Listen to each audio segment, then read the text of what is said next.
Amores, boa tarde. Hoje nós teremos aula de geografia, certo? Abram um livro aí na página 36 e vamos acompanhar a leitura com tia Manu. Relevo do Brasil, certo? O que é relevo? Vocês sabem o que é relevo? Quando a gente faz uma viagem, que a gente pega a estrada, vocês não percebem que existem vários tipos de paisagem, não é? Às vezes nós temos as montanhas, às vezes a parte é mais plana, às vezes é assim. Então, toda essa variação da superfície a gente chama de relevo. E a gente hoje vai visualizar as formas de relevo para que vocês possam identificar a diferença de cada uma delas, tá certo? Então vamos para o livro. No início diz assim: a superfície da Terra é bem diferente de um lugar para o outro. Isso é verdade, não é? Tem pessoas que moram em lugares mais altos, que são aquelas que sobem a ladeira, que a gente chama ladeira, não é? Mas a gente vai ver aquilo dali, o que se chama. É possível perceber essas diferenças no solo brasileiro, bastante marcado no aspecto físico, ou seja, na sua forma. O relevo, olha o conceito do livro.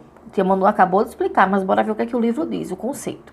É o conjunto de formas da superfície terrestre, ou seja, diferentes níveis entre os terrenos, baixos ou elevados, planos ou acidentados.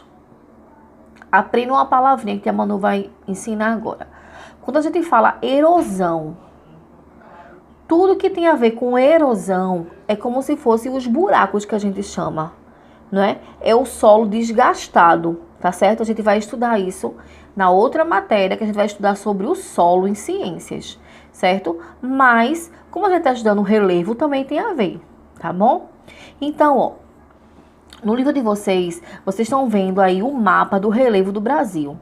No Brasil, nós temos formas de relevo específica, não é? Então, a gente vai ver aí, ó. Nós temos as planícies, as depressões, chapadas, planaltos e serras. Que se vocês verem no mapa, vocês vão ver que está identificado pelas cores, não é isso? Esse relevo, como a gente viu, ele sofre variação. Mas o que é variação? São mudanças. Como é que ele sofre essas mudanças, tia Manu? Vou dizer agora. Através de aspectos da natureza. Chuva, vento, até o sol mesmo.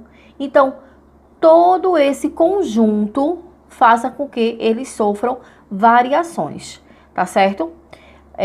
Tem aí dizendo, as principais formas de relevo são as montanhas, planaltos, planícies e as variantes do relevo, que são mudanças ocorridas nas formas no decorrer do tempo, como as depressões, serras, chapadas, tabuleiros, montes ou morros e outras configurações, ilhas, vales e dunas. No Brasil ocorrem predominantemente os planaltos, planícies, depressões, chapadas e serras, que a gente vai ver de um por um agora, tá certo?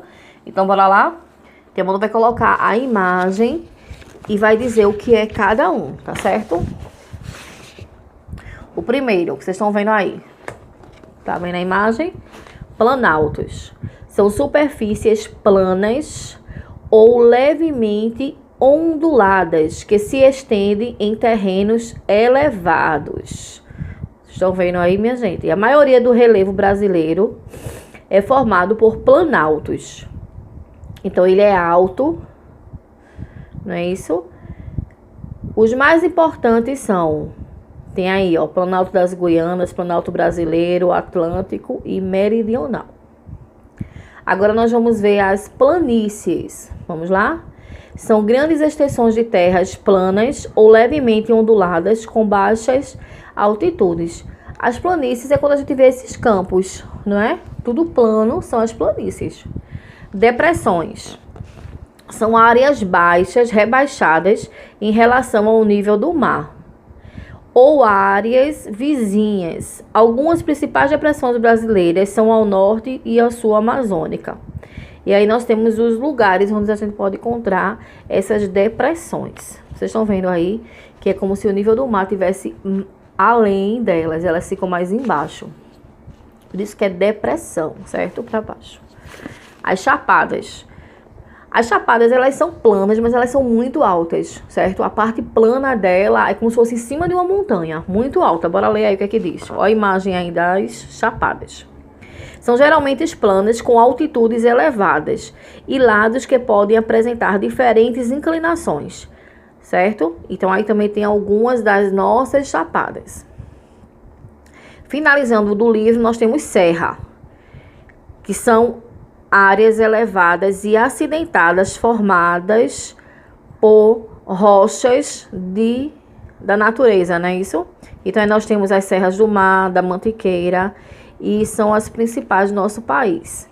Então, as serras são elevadas e acidentadas. No livro de vocês, finaliza aí, mas a Manu vai acrescentar algumas definições agora para vocês, certo? Vou colocar a imagem e vou dizer, certo? Essa daí que vocês estão vendo agora, aí são montanhas. A gente já escutou muito falar sobre montanhas, não é isso? Então, as montanhas, ela é nesse formato, certo? É como se fosse uma junção mesmo, que é o que a gente mais escuta, a montanha.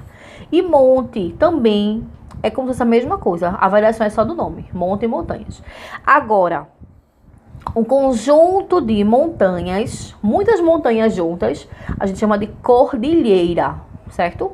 Muitas montanhas juntas, a gente chama de cordilheira, tá certo? E morro, é como se fosse uma montanha pequena, porque as montanhas, elas são muito altas, são enormes, certo? Já morro é como se fosse uma montanha pequena, não é? Então, tipo, no Rio de Janeiro mesmo, tem vários lugares que chamam de morro. Então, eles são lugares elevados, porém, dá para construir casas, dá para fazer, dá para subir numa boa. Já as montanhas não, né? As montanhas são difíceis até de escalar. Tá certa a diferença? Montanha, morro. Dunas. Aqui, quem já viajou para Natal, tem as dunas lá, né? Então, dunas, eles são morros, certo? Só que eles são formados por grãos de areia. E a diferença das dunas é que elas se movimentam. Como assim, tia Manu? A areia da praia, ela não é bem fininha. Então, as dunas, ela é formada por aquela areia, que são as montanhas pequenas. Com o passar do tempo, o vento, que a gente chama de ação eólica, que é a ação do vento, elas podem ir se modificando de forma. Então, ela hoje é assim. Aí vai passando os meses, o vento vai vindo, ela vai levando a areia, vai levando a areia, vai levando a areia, vai levando a areia, e ela se modificou. E depois vai levando a areia, ou vai trazendo a areia e ela vai crescendo. Então, as dunas, elas estão em constante movimento, porque a areia não é fininha da praia. Então, a ação do vento, das chuvas, faz com que elas se modifiquem, certo? E ilha. Ilha é fácil, não é? Ilha, quando a gente tem aquele montezinho de areia e ao redor é água. Por isso que é uma ilha. É um montezinho elevado e ao redor fica a água, certo? Então é isso. Hoje a gente aprendeu um pouco do nosso relevo, né? Para visualizou, para a gente saber identificar a diferença de cada um deles, tá certo? Espero que vocês tenham entendido. A tarefinha hoje vai só no livro de vocês, para que vocês possam associar aos trabalhos, viu? Não esqueçam dos trabalhos, se esforcem, tá certo? Hoje não vai reforço, só vai apenas o livro mesmo, tá certo? E amanhã a gente fica com aula de matemática. Se preparem para matemática. Beijos e fiquem com Deus.